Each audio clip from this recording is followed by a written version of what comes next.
ആനകളാൽ നിറഞ്ഞിരിക്കുന്ന കാട്, അതിനകത്തൊരു വീട്. അപ്പം നമ്മൾ ഇന്ന് വന്നിട്ടുള്ളത് നമ്മുടെ കൂട്ടുകാരൻ ഗിരിൻ്റെ തറവാട്ടിലാണ് കേട്ടോ. അത് എവിടെയാണെന്ന് ചോദിച്ചാൽ Anakkulam. Yes, the land of wild elephants. ആനക്കുളത്തെ പ്രധാന കൗതുകം എന്ന് പറയുന്നത് ആനകൾ വെള്ളം കുടിക്കാൻ വരുന്ന അരുവിയാണ്. അതിൻ്റെ തൊട്ട് മുകളിലാണ് ഗിരിൻ്റെ വീട് സ്ഥിതി ചെയ്യുന്നത്. ഗിരിയും കുടുംബവും വർഷങ്ങൾക്ക് മുമ്പ് തന്നെ ഇവിടുന്ന് താമസം മാറി കൊച്ചിയിലോട്ടായി. അതുകൊണ്ട് ഇവിടെ ആൾ താമസം ഇല്ല. യാത്ര ചെയ്ത് ക്ഷീണിച്ചെത്തി ഞങ്ങൾ കുറച്ച് കപ്പയും പുഴുങ്ങി താഴെയുള്ള അരുവിയിലോട്ട് നടന്നു. അവിടെ ചെന്ന് കുളിക്കാൻ ഓർത്ത്. പോകുന്ന വഴി മൊത്തം ആനക്കൂട്ടം വന്ന് നീങ്ങിയ അടയാളങ്ങൾ ഒത്തിരി ഉണ്ടായിരുന്നു.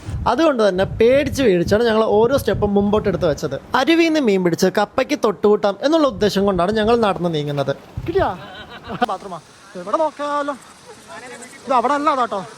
വഴിതെറ്റിയ ഞങ്ങൾ എത്തിപ്പെട്ടത് ആനക്കൂട്ടത്തിന്റെ മുമ്പിൽ. ഉച്ചയ്ക്ക് കൂടെ ആനയുടെ കിട്ടുന്നു. ഇവിടെ മൊത്തം ഇതാണ് ആനകളുടെ ഒഫീഷ്യൽ ബാത്റൂം. ഫ്രഷ് ഫ്രഷ് ഇവിടെ ഫ്രഷ് ഫ്രഷ് നല്ല സ്മെല്ലുണ്ട്. ഇപ്പൊ ഇളകി പോയതാ.